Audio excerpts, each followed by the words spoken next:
Pessoal, alguém aqui tem compromisso até meia-noite?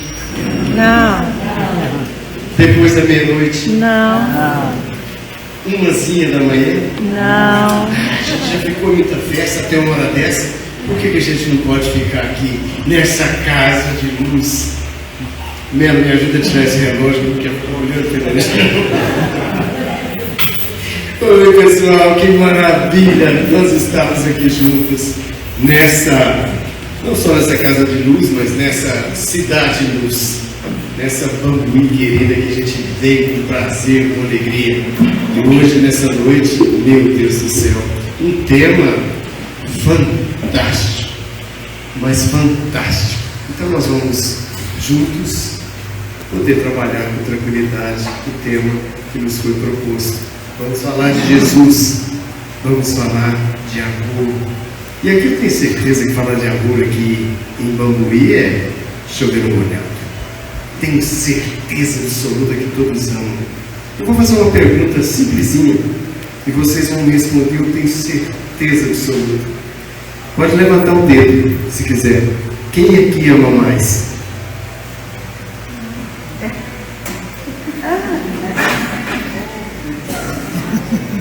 Meu Deus do céu, quase a metade. Conseguimos amar já? Vamos apertar um pouquinho essa pergunta? Ama incondicionalmente? Levanta o dedo, por favor. 3, 4, 5, 6. Ah, gente, depois vai ter que responder no júri. Vai. De um lado, o diabo, do outro, Jesus. Lembra do Auto da Compadecida? Achei que interessante aquele filme. Eu não vou falar dela aqui agora, não. Nós vamos começar o nosso trabalho dessa noite como nós terminamos no ano passado. Quem se lembra?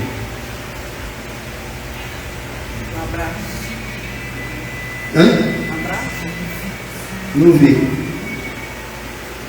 Mais alto. Não ouvi. Abraço. Abraço. Abraço? Do ano passado? Não passou nem perto. Se fosse abraço e hoje falar de amor, seria uma maravilha, gente. Olha que complemento. Não. Aí uma coisa. Nós temos duas certezas nessa vida. Uma, que nós teremos o César. E a outra certeza que nós estaremos aqui nessa semana espírita. É ou não é? É. Que isso. Você está doido. Senão nós vamos obsediar todo mundo.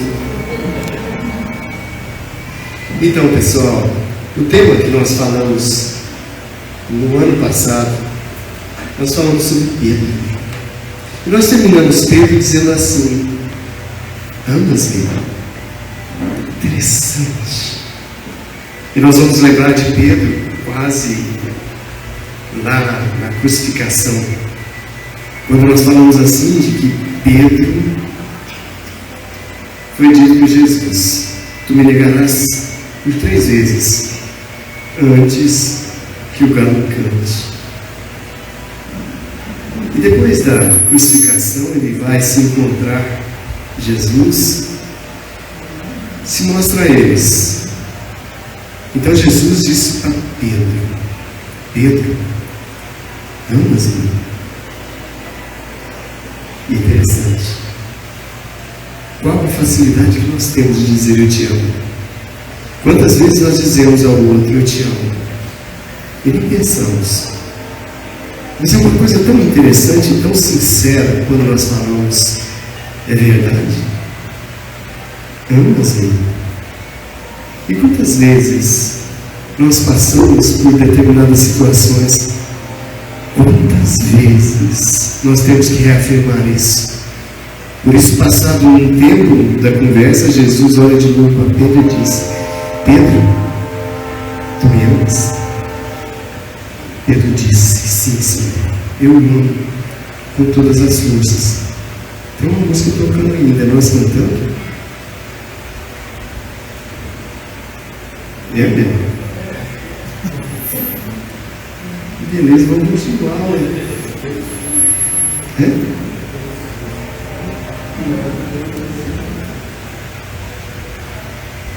Olha só.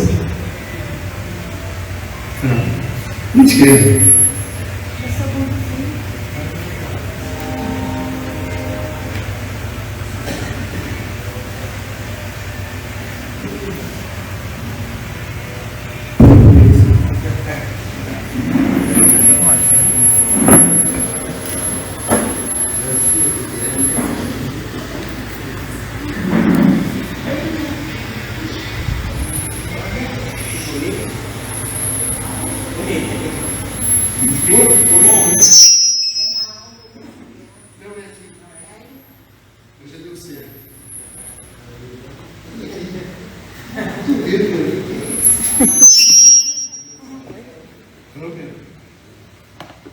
Então, continuando.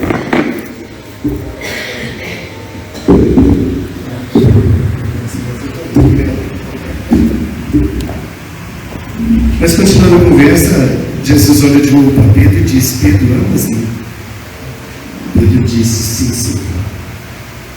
Continua a conversa e pela terceira vez ele indaga: Pedro, tu me amas? Pedro, naquele instante, é tocado pelo ensinamento, dizendo assim, se lembrando das 3 vezes que ele havia negado Jesus, e Jesus dizendo para que ele afirmasse: tu me amas?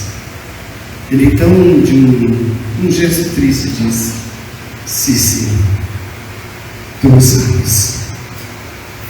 É muito interessante quando Jesus não queria dar uma lição a Pedro. Imagino que não. Mas Jesus, naquele momento, como se dissesse a todos nós: boa noite, Gabriel. Quase tomou falta, mas vamos lá, vamos te perdoar dessa vez. Seja bem-vindo à nossa casa. Então é muito interessante quando nós fazemos isso. E eu pergunto a vocês uma coisa simples, porque nós viemos aqui hoje aprender. Vocês disseram que amam, correto? Quando alguém te disser assim, você precisa amar mais, como é que se faz isso? Fazendo caridade? É amar mais? Nós aprendemos lá com o Lázaro que nós temos um estágio, uma evolução. Nós somos instintos, passamos pela sensação e depois pelo sentimento. E o sentimento diz a mensagem: o sentimento nobre por excelência é o amor. Aquele que nos transporta para fora de nós mesmos, qual se nós estivéssemos fora do corpo. É um sentimento diferente. Nós temos diversos sentimentos, mas o sentimento do amor, com certeza, ele é diferente. Porque ele mexe com algo mais, ele extrai da alma, ele reflete algo diferente. Através do olhar, através da fala, uma gentileza, vários pontos e setores onde nós estivermos. Como amar mais? Não? Ninguém se arrisca? Esquecendo de si mesmo. Mas como ensinar a amar? E quando Jesus diz isso, eu achei muito interessante. E esse é um ponto que nós precisamos trabalhar. Porque nós falamos no amor incondicional. 5 pessoas levantaram a mão. Se nós amamos incondicionalmente, quer dizer, nós não impomos condição para o outro. Ou seja, eu te amo da forma que você é. Correto? Vamos lá. Não precisa responder não. Porque time você torce? Eu ouvi alguém dizer Cruzeiro. Gabriel é atleticano. Você que é cruzeirense consegue amar o atleticano?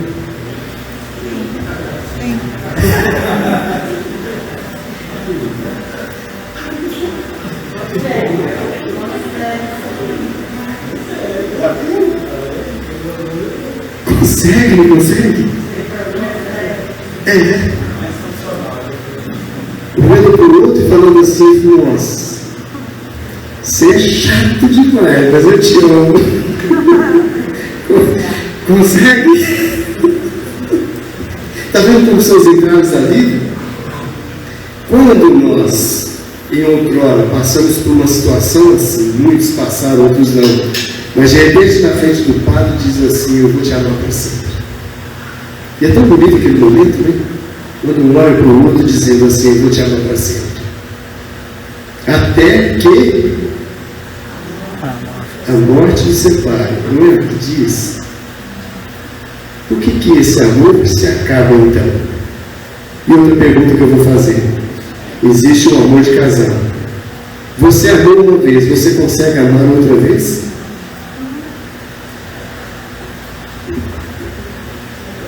Para tirar 10.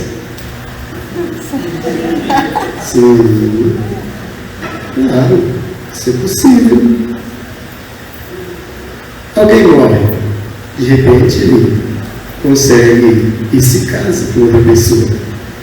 E o amor ali, presente. Eu te amo. Eu te amo. Mas nós estamos querendo falar ainda de um amor mais profundo. Aquele ensinado por Jesus.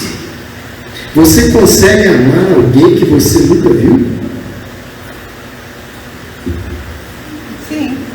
Sim? Sim? Nós estamos falando de amor, gente. Consegue amar alguém que você nunca viu? Você está se encontrando com uma pessoa e agora? Você já pode dizer para ela que a ama? Não. Né? Não. O Divaldo conta uma história interessante. Diz que tinha um inimigo espiritual e ele chamava ele de Máscara. E esse, diversas vezes, encontrava com ele pelos corredores da mansão do caminho e dizia para ele, filho, eu não te perdoo jamais. Porque é uma coisa interessante. Porque dois sentimentos não podem ocupar o mesmo espaço. Se você tem ódio no seu coração, não consegue amar. Ah, eu amo fulano, mas eu não amo o outro.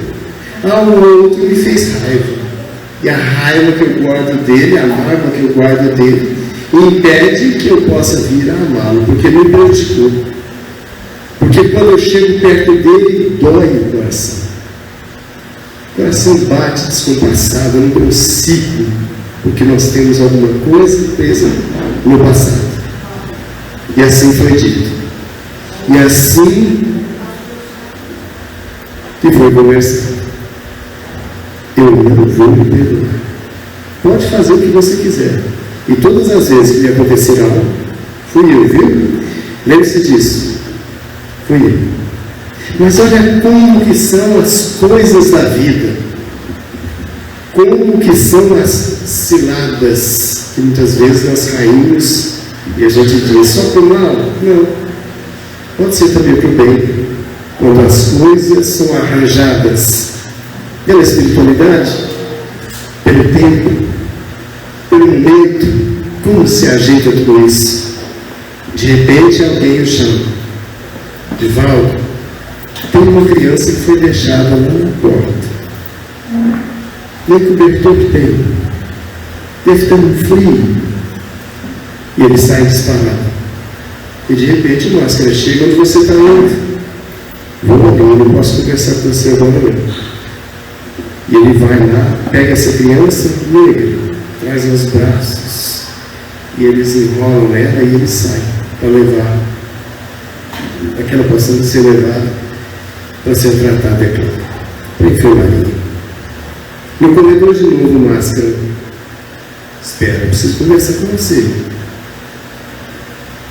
O que você está fazendo?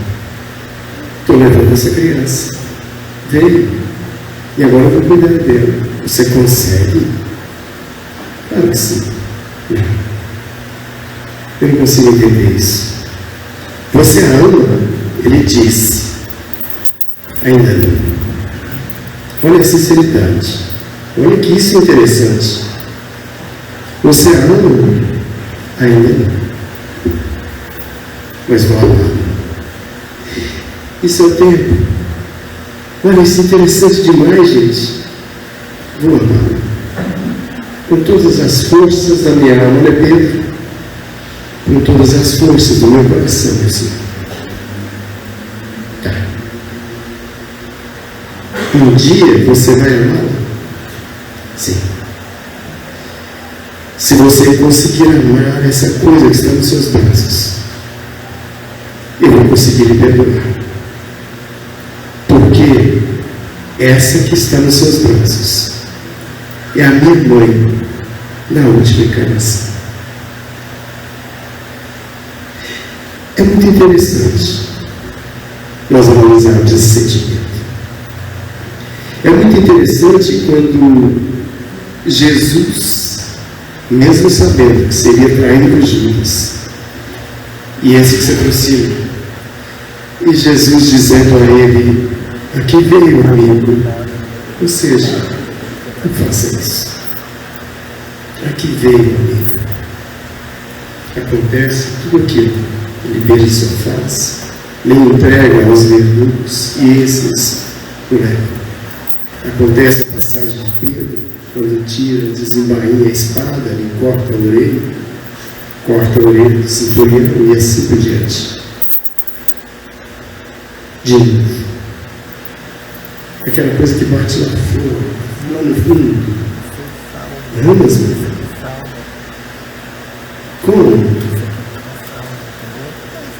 Como, Judas? O que está fazendo? E quantas vezes nós perguntamos? Nós precisamos amar, e a gente fala assim: mas se eu amar o fulano de tal, ele vai aproveitar. Nossa, que não sem vergonha. Se eu fizer alguma coisa em direção a ele que seja desculpar alguma coisa que ele tenha feito comigo, eu não vou aguentar. Então eu não vou fazer, porque eu não vou suportar aquela cara que ele faz. Somos nós. Não precisamos pensar no outro, mas muitas vezes a gente, ou quase sempre, julgamos. Nós julgamos os outros pela aparência. Imagine pelo que ele fala. Julgamos. Porque muitas vezes alguém chega tatuado, alguém faz uma plástica, a gente começa a rir e assim por diante. Julgamos pela aparência. Somos capazes de amar. Olha o que Jesus ensina. Olha a continuação dessa história belíssima. Aprendemos isso. Jesus poderia simplesmente dizer: não posso fugir. Mas dentro dele, na sua consciência, quando lhe oferecem isso, bastava que ele transformasse a água em vinho naquele momento junto com elas. Ele estaria liberto. Mas quando Sócrates disse um dia: como é que eu vou ser lembrado pela humanidade? Fugindo dos outros? Não. Em determinado ponto da vida, nós temos que nos mostrar e dizer: chegou a hora do teste. E não que Jesus precisasse ser testado, claro que não. Mas nos dá um ensinamento profundo naquele momento. Sabe quando? É Humberto de Campos que vai contar isso para nós. E é um conto maravilhoso que nos faz entender qual é esse sentimento. Esse que não olha a ação do outro, mas olha para dentro de si. Olha uma coisa que ele tem muito profunda. É o sentimento. É o nome por excelência. Estando preso à cruz e prestes a deixar o corpo físico, chega um monte de espíritos e ele preso. Naquele momento, um chega para fazer a anotação e assim por diante, cada um fazendo aquilo que veio. Chega então o anjo da caridade. que vem perto da cabeça de Jesus e é possível ver o que ele balbuciava algumas palavras. Sabe o que ele dizia? Vá até Judas, nas regiões umbralinas, e eu tire de lá. Ele não pode ficar lá. É um amigo dizendo, ele não pode ficar sozinho. Como se não bastasse. Depois, antes da crucificação, ele vai ele próprio, em busca de Judas. Que facilidade que nós temos de deixar um amigo. Que facilidade que nós temos de esquecer uma relação de amizade. Antes de vir para cá, eu estava vendo. Hoje à tarde, na parte da manhã, ainda eu vendo esse filme de 1953. Era um desafio enorme para a área. Era um cinema moderno. E esse filme estava sendo lançado. O filme O Manto Sagrado. Richard Burton, Victor Mature, o papel de Demetrius, que era um escravo. E a história é muito interessante, porque nos leva a Jesus. Esse homem era um bêbado e jogava muito, distraído pela vida, como todos nós muitas vezes buscamos distrações, e perdemos o foco, do qual nós assumimos o compromisso que está na espiritualidade. Quando nós viemos e dissemos, eu sou espírita, e vou fazer todo o esforço possível para poder seguir adiante. Temos que ser santos? Não. Mas precisamos pelo menos nos esforçar, pelo menos é o que diz o Evangelho segundo o Espiritismo, para domar as más tendências. Então é interessante quando ele começa a ter uma desavença com Calígula, que era o imperador da época. Ele então, para se vingar dele, manda ele para um determinado lugar, que seria a Galileia. E lá, quando chegando, a primeira coisa, o primeiro desafio dele era poder participar de um julgamento daquele que era tratado como carpinteiro. Mas diziam assim, mas que culpa ele tem? Nenhum, todos sabiam. Mas insistiam que Barrabás devia ser liberto. E ele teria que ser crucificado. Mas interessante nessa parte dele que ele participando disso, bêbado aos pés da cruz. Começam então no jogo a disputar o que?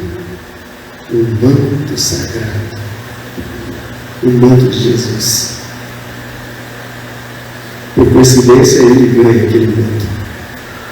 E quando ele traz ao peito algo, ele torna diferente. E eles falaram que aquilo era muito suave.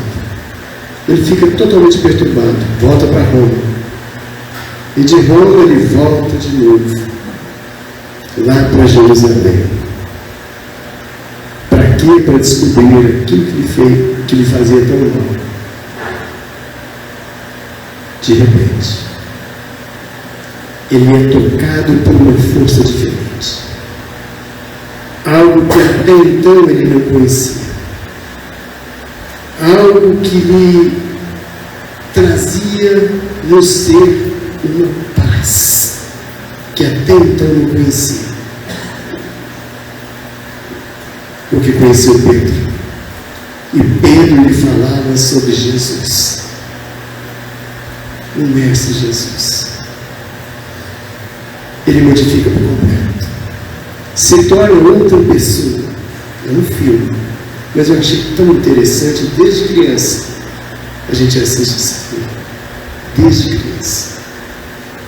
Quando a televisão ainda preta e branca que a gente assistia. E por tantas vezes. E é muito interessante que no próprio julgamento dele, lá no final do filme, quando Calígula fala para ele: você pode se salvar agora, ou pode ser condenado à morte. Você consegue reiterar os votos que fez de amar o Império Romano? Se sim, se ajoelhe aos meus pés. Ele pensa um pouco. Passado um tempinho, ele se ajoelha. Claro, porque nunca deixei de amar esse reino. Pronto. Para que você possa ir embora livre. Renuncia ao seu mestre Jesus. Ele se levanta. Eu não posso. Não pode? Não posso. Porque isso que você diz não é somente o meu reino. Ele é também o seu reino. Nunca levantou as mãos que não fosse para curar, para levar esperança para as pessoas. Como é que eu vou deixar para seguir algo que não faz parte da minha vida? Este é o reino. Este é o homem que ama incondicionalmente, que conhece-nos pelo nome. Claro que sim. Porque senão ele não teria chamado Zaqueu desta vez Zaqueu. Porque hoje mesmo estaria na sua casa. Vou perguntar na sua casa. Vou jantar com você. E a Boa Nova traz aquela cena maravilhosa que só Humberto de Campos consegue descrever. Zaqueu vem em direção a ele, sorridente. Quando eles vão em direção à casa dele, ele entrelaça o braço com Jesus e os dois saem em direção. E ele contando casos para Jesus. Diz que Zaqueu nunca mais foi o mesmo. O Leão Tolstói vai fazer uma entrevista com ele no plano espiritual, dizendo para ele: quem é Jesus? Jesus, o Mestre por excelência. Aquele que olha para a gente, nunca, nunca, nunca a gente será mais o mesmo. E esse é o Mestre Jesus. E Emmanuel fala para nós, eu achei muito interessante, ele fala: o amor é a força divina do universo. O Espírito Emmanuel, em um livro consolador, a psicografia de Francisco Cândido Xavier, na questão 135, esclarece: o determinismo divino se constitui de uma só lei, que é a lei do amor para a comunidade universal. Pensemos, se é para a comunidade universal, todos nós somos irmãos, claro, aprendemos isso. Mas quando ele nos diz sobre essa questão, nos dizendo esse determinismo divino, todos nós estamos condenados por uma coisa nesse planeta, a certeza que nós temos: todos nós vamos amar. E amar tanto, tanto, que a gente vai conseguir olhar como Jesus disse, porque Ele próprio afirma isso: podereis fazer isso que eu faço, muito mais. Então, sendo Ele o governador do planeta, nos ensina. Não. Jesus trouxe a maior revolução desse planeta e não derramou uma gota de sangue, a não ser dele próprio. Em amor a Deus, olhava para cada um. Porque quando nós dissemos que nós somos capazes de amar, eu pergunto, nem eu, a vida que nos pergunta: você consegue amar Vladimir Putin? Você consegue amar Hitler consegue? Está vendo? Mas se nós precisamos amar todas as criaturas, então como é? E quando é que nós chegaremos a essa conclusão? Quando alguém erra conosco, nós conseguimos, mesmo pensando depois, seremos condenados a amar. Olha o que ele diz mais. No mesmo sentido, na questão 333, Emmanuel reafirma: a lei divina é uma só, isso é, do amor que abrange todas as coisas e todas as criaturas do universo. Questão número 21. Emmanuel ensina o ciclo da evolução. Apresenta aí dos seus aspectos mais belos sobre a diretriz divina, e a matéria produz a força. A força gera o movimento. O movimento faz surgir o equilíbrio da atração.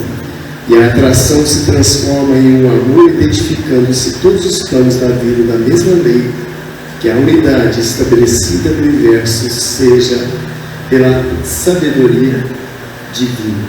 Olha que interessante. A gente vai dizer então, como é que a gente pode amar? Ele falou aqui para nós. Olha que coisa interessante sobre a diretriz divina. Matéria produz força. Olha isso. Como é que vai transformando? Instinto, sensação, sentimento. Olha o que ele fala. Força, a força gera o movimento. O movimento faz surgir o equilíbrio da atração.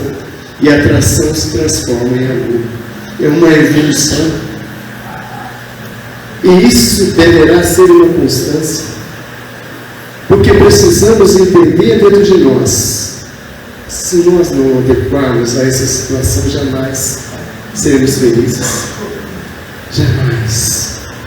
Mas quem vai olhar ao meu lado, muitos podem dizer, se eu amar dessa forma, nesse mundo, eles vão me engolir vivo. Olha que interessante. Eu gosto mais de filme, vocês já podem ter percebido. Assisti um filme outro dia que eu achei muito interessante, a gente vai tirando as conclusões. E em cada uma das histórias a gente, é uma ficção, né? Mas é uma coisa tão interessante que a gente tira para a própria vida.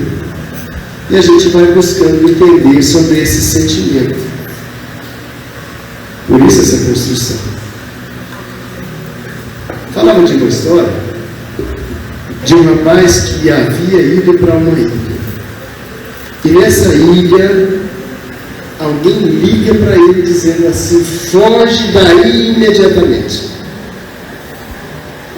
Era o cunhado dele. Foge desse lugar imediatamente. E ele estava com a filha e a esposa. E ele disse: por quê? Não faça alarde. Mas vai ter aí hoje, daqui poucos minutos, um tsunami. E todas as pessoas que estão nesse local vão morrer. Mas eu não posso contar para ninguém, salvar mais algumas pessoas. Não. Pega a balsa, sai daí daqui poucos minutos. E saia. Vai embora, porque senão você vai morrer. O que ele faz é o instinto. O instinto fala o quê? Eu tenho que preservar minha vida e dos meus amigos, da minha esposa, da minha filha. Fez exatamente isso. Mas como o seu carro estava preso em determinado lugar, ele rouba uma van. E ele põe os filhos, põe a filha, põe a esposa dele e sai em direção ao local que ele falou. Mas as pessoas que viram o que ele roubou, eles seguiram em direção a ele. Quando ele chegou lá, as duas desceram e disse: corra, foge. E elas assim fizeram. Eu vou encontrar com vocês daqui a pouco. E nesse meio tempo elas vão embora. E ele não consegue pegar mais a balsa. E ele fica tocado, gelado. O que eu faço agora? Meu amigo lhe chama e diz: tem uma outra, um barco vai sair daqui a poucos minutos. Eu achei isso fantástico. Vou guardar isso para sempre. Fantástico. Todos eles já na canoa para sair. Todos eles. Pronto. Agora, departindo. Chega uma mulher. Tinha uma filha nos braços. E disse: pelo amor de Deus, pelo amor de Deus, vocês vão me deixar aqui? Eu tenho uma filha. Meu Deus do céu, nunca mais vou esquecer isso. E ele olha para trás. A sua esposa, a sua filha já estavam longe. Era só ir em direção a eles. Só isso, bastava isso. Ele olha para a criança, olha para a mulher, se levanta. O amigo diz assim: não é possível que você vai fazer isso. Você não pode fazer isso. Você não tem condições para isso. Você não pode. Porque eu não posso ficar aqui vendo uma mulher com um filho. Se levanta, pega no braço dele, ajuda ela a subir. Pode ir. E eu pergunto: qual de nós teria essa capacidade? Porque muitas vezes, quando se fala é a morte, perguntado para Chico Xavier, o que mais os espíritos dizem quando chegam ao plano espiritual? Ele diz: tinha tanta coisa para fazer, eu não poderia ter vida agora, os meus filhos são pequenos. Outros vão dizer: se eu soubesse. Mas quando temos e conseguimos ter um ato heróico, nós vamos continuar. O Verbo se fez carne e habitou entre nós, ensinando e exemplificando os atributos, as virtudes, os valores que devemos adquirir e desenvolver para pertencer ao reino de Deus e alcançar as bem-aventuranças com fé, coragem, resignação e renúncia, quando aceitarmos as leis divinas na construção de um mundo melhor e regenerado.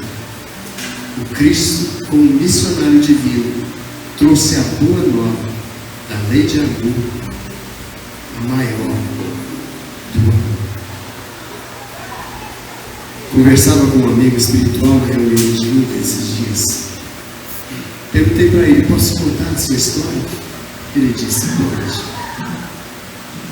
Quando chegando à sessão mediúnica, ele chega agoniado, pedindo para que dessemos a ele um cigarro imediatamente. Eu não aguento mais ficar. Claro, a espiritualidade sabiamente clássica. E ele, saciado daquele desejo, naquele instante, diz assim: viver por quê? Que sentido tem a vida? É claro, perguntei para ele: você sabe que você já não tem mais o corpo de Cristo, sim, mas acredita nele? Nós não morremos? Que sentido tem a vida? Viver dessa forma? Trabalhando, indo para casa, passando por essas coisas, essa mesmice, essa coisa sem sentido, todos os dias? Que tristeza! Você quer ver algo mais? Perguntei para ele. Ele simplesmente, através do médico, fez assim com as mãos. Ou seja, para mim tanto faz. Quer fazer por pressa? Não me converte. Você ouviu falar de Jesus? Sim. Aquele que foi pregado na cruz? Não, nada disso vai adiantar. Prefiro viver na minha mesmice, no meu dia a dia.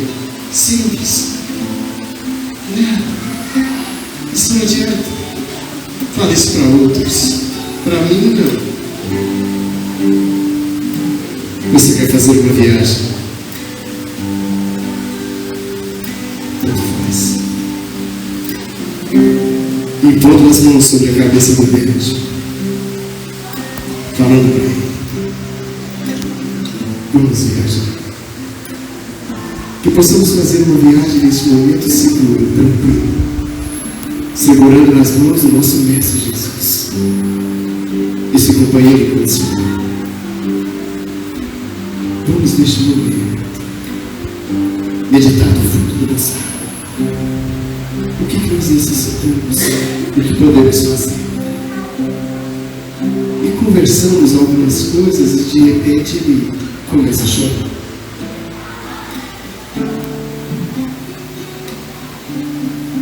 E diante do choro ele diz: sabe onde me levar? Não, mas você pode nos contar. Me levaram no meu lar. Minhas filhas já crescidas. Minha mulher jamais me esqueceu, mesmo tendo eu errado tantas vezes. Sabe o que elas fizeram?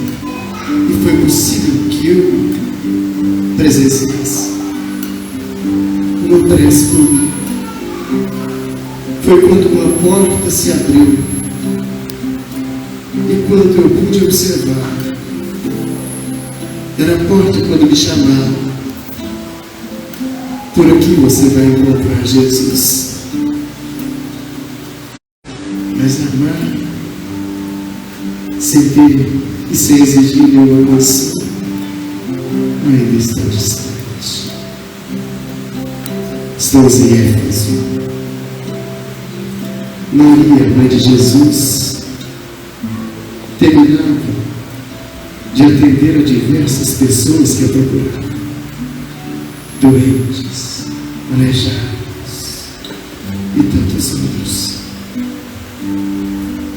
Chega naquele instante um leproso e vai em direção a ela. Aquela sensação era diferente. Quando sentia a aproximação daquele leproso, era diferente. Algo lhe toca intimamente. E quanto mais perto ele chegava, ela disse: é você, meu filho. Ela então começa a dobrar os joelhos para ajoelhar nos pés dele. Ele a segurou. E é ele que ajoelha nos pés da sua mãe,